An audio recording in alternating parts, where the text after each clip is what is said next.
हमने पिछले वीडियो में गैलीलियन ट्रांसफॉर्मेशन और प्रिंसिपल ऑफ रिलेटिविटी के बारे में पढ़ा था।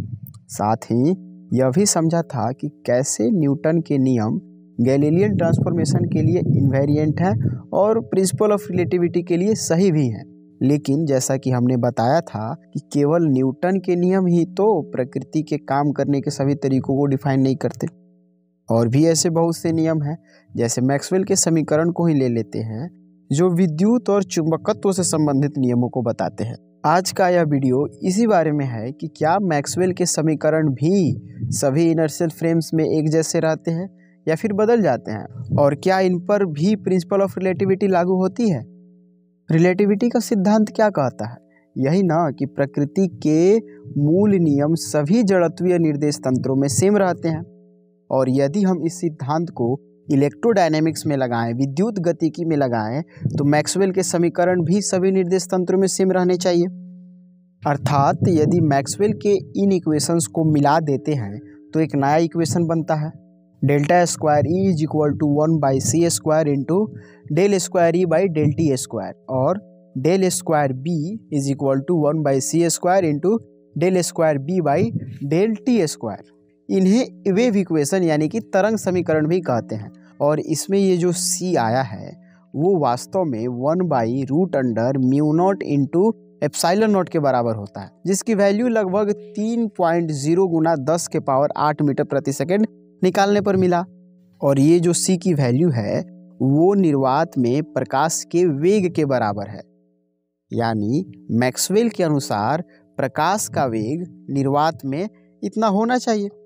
तो अगर हम गैलीलियन ट्रांसफॉर्मेशन के हिसाब से सोचें तो किसी चीज का वेग इस फ्रेम में और इस प्राइम फ्रेम में अलग अलग होता है, जिसके बारे में हमने पिछले वीडियो में डिटेल्स में बताया था कि यदि इस प्राइम फ्रेम इस फ्रेम के एक्स एक्सिस के पॉजिटिव डायरेक्शन में यूनिफॉर्म वेलोसिटी v से मूव कर रहा है, तब वेलोसिटी का एक अक्ष में component vx prime is equal to vx minus v होता है। अर्थात एक फ्रेम S है जिसमें एक बल्ब जल रहा है, ऐसा मान लेते हैं, और इस फ्रेम में मैक्सवेल के समीकरण सत्य हैं, यानी c प्रकाश का वेग है।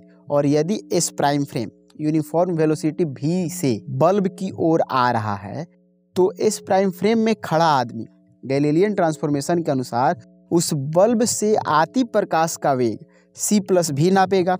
और यदि इस prime frame uniform velocity v से बल्ब से दूर जा रहा हो, तो इस प्राइम फ्रेम में खड़ा आदमी बल्ब से आती उसी प्रकाश का वेग c माइनस v नापेगा।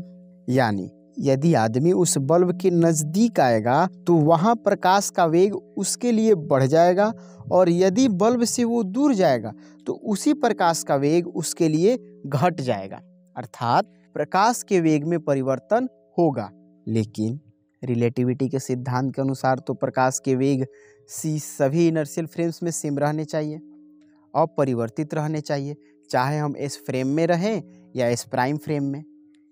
यानी मैक्सवेल इक्वेशंस किसी एक फ्रेम के लिए सही हो सकते हैं, सभी इनर्शियल फ्रेम्स के लिए सही नहीं होंगे अगर गैलीलियन ट्रांसफॉर्मेशन की बात मानी जाए तो यदि उन घटनाओं की बात करें जो न्यूटन के नियम से परिभाषित होते हैं, तो वे चाहे इस फ्रेम में घटित हों या यूनिफॉर्म वेलोसिटी से चलती इस फ्रेम में घटित हों, दोनों में सेम रिजल्ट मिलेंगे, यानी सभी इनर्शियल फ्रेम्स एक जैसे हैं। लेकिन हम अगर विद्युत और चुंबक संबंधित प्रयोग करें, एक्सपेरिमेंट करें, तो ऐसा लगता है कि इस फ्रेम में करें तो दूसरा रिजल्ट आएगा और इस प्राइम फ्रेम में करें तो दूसरा रिजल्ट आएगा, क्योंकि मैक्सवेल के इक्वेशंस गैलीलियन ट्रांसफॉर्मेशन के तहत अपरिवर्तित नहीं रहते हैं। यानी मैक्सवेल्स इक्वेशंस गैलीलियन ट्रांसफॉर्मेशन के तहत इनवेरिएंट नहीं हैं। अर्थात कोई एक ऐसा विशेष फ्रेम है जिसमें मैक्सवेल के इक्वेशंस सही हैं, यानी speed of light is equal to 3 गुणा 10 के पावर 8 मीटर प्रति सेकंड है। तो इनसे क्या पता चलता है कि या तो मैक्सवेल के इक्वेशंस पर प्रिंसिपल ऑफ रिलेटिविटी लागू नहीं होती है, या फिर गैलीलियन ट्रांसफॉर्मेशन ही गलत है। लेकिन अगर गैलीलियन ट्रांसफॉर्मेशन गलत हो जाता तब तो न्यूटन्स लॉ को भी गलत होने की संभावना बढ़ जाती, क्योंकि इसी के बेस पर तो प्रिंसिपल ऑफ रिलेटिविटी खोजा गया था। तो काफ़ी मशक्क़त करने के बाद वैज्ञानिकों ने ये सोचा कि नहीं, अलग अलग फ्रेम्स में प्रकाश का वेग अलग अलग ही होना चाहिए। और इसके लिए 19वीं शताब्दी में एक एक्सपेरिमेंट भी किया गया जो बाद में माइकलसन मोरले एक्सपेरिमेंट के नाम से प्रसिद्ध हुआ। 19वीं शताब्दी में जब मैक्सवेल ने अपने समीकरण दिए और सी की वैल्यू कुछ 3 × 10⁸ मीटर प्रति सेकंड के करीब बताई, तब जाकर पता चला कि लाइट भी एक इलेक्ट्रोमैग्नेटिक वेव है, विद्युत चुंबकीय तरंग है, क्योंकि प्रकाश का वेग भी उस समय तक निकाला जा चुका था जो कि लगभग 3 × 10⁸ मीटर प्रति सेकंड के बराबर थी। लेकिन कोई भी तरंग जब चलती है तो पहले की धारणा के अनुसार उसे एक माध्यम की आवश्यकता तो होगी, यानी जब प्रकाश भी एक तरंग है तो प्रकाश को चलने के लिए भी एक माध्यम की आवश्यकता होगी, जिसे वैज्ञानिकों ने एक नाम भी दिया, ईथर। और ये समझा गया कि यही वो विशेष फ्रेम है, वो एब्सोल्यूट फ्रेम है जिसमें मैक्सवेल के इक्वेशंस सही हैं, यानी ईथर का फ्रेम ही वो एक फ्रेम है जो रेस्ट में है और जिसमें प्रकाश का वेग c है।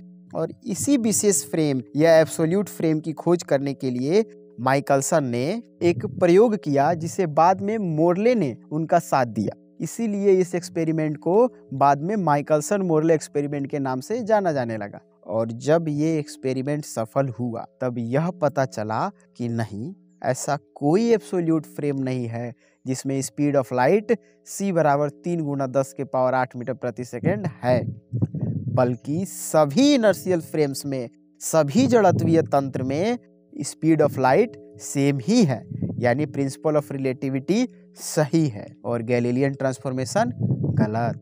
अब माइकलसन ने ऐसा कौन सा प्रयोग किया जिससे यह सिद्ध हो गया कि एब्सोल्यूट फ्रेम नहीं है या फिर कोई ऐसा विशेष फ्रेम नहीं है जिसके लिए प्रकाश का वेग c है? इसके बारे में हम नेक्स्ट वीडियो में बात करेंगे।